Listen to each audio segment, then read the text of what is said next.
So we have our Ubuntu Linux virtual machine running. You might have noticed this command line interface has a prompt for commands, but we cannot use our mouse in here.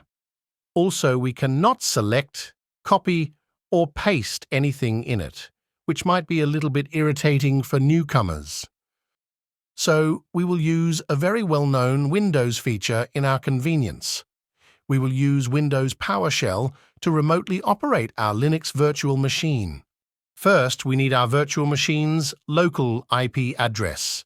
We can view our virtual machine IP address by the command IPAS. Here, you can see our IP address is 192.168.0.110. Note it down. We will need it in a few moments. Now press Windows button and search PowerShell.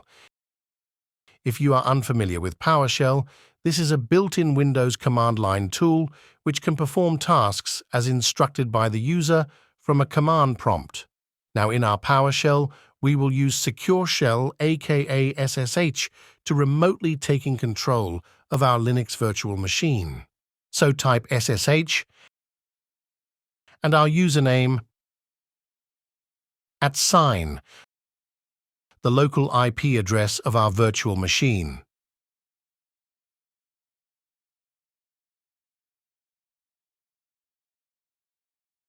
Yes, we trust and want to connect to the remote server. Provide the password. And here we go. Our connection to the virtual machine is established. Now every command we enter here will execute in our newly installed virtual machine. Now we can run commands in our virtual machine. If you want, you can shut down or restart the virtual machine from here.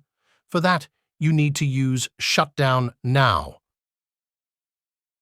or Reboot Now command. You may need to escalate privilege. For this, you need to add a pretext sudo before this commands. Sudo or superuser do means do this as superuser is like run as administrator for Windows. We will learn more about this later. One thing we should do now is update our newly installed operating system. For this, we will type sudo apt update. apt is package management tool. We can compare it to Microsoft Store for Windows and Play Store or App Store for Android and iPhone. In simple term, this command will search for any updates for our software, libraries. Provide the password.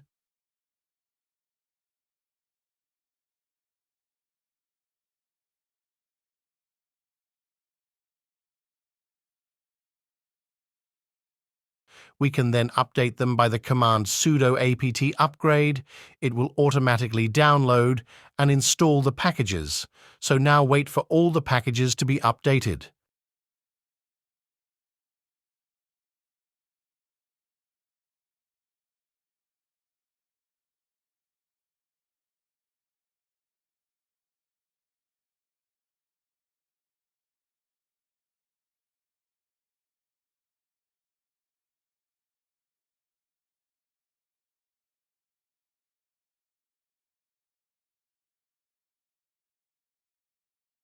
Press Enter.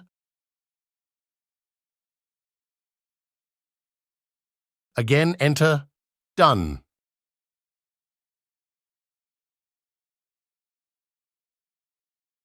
Now all our packages are updated. We can verify this by again entering the command sudo apt update. In the next video, we will learn about Linux file system and then most common Linux commands to become a proficient Linux user. You can share your thoughts and any questions in the comment section and subscribe for more videos. Thanks for watching.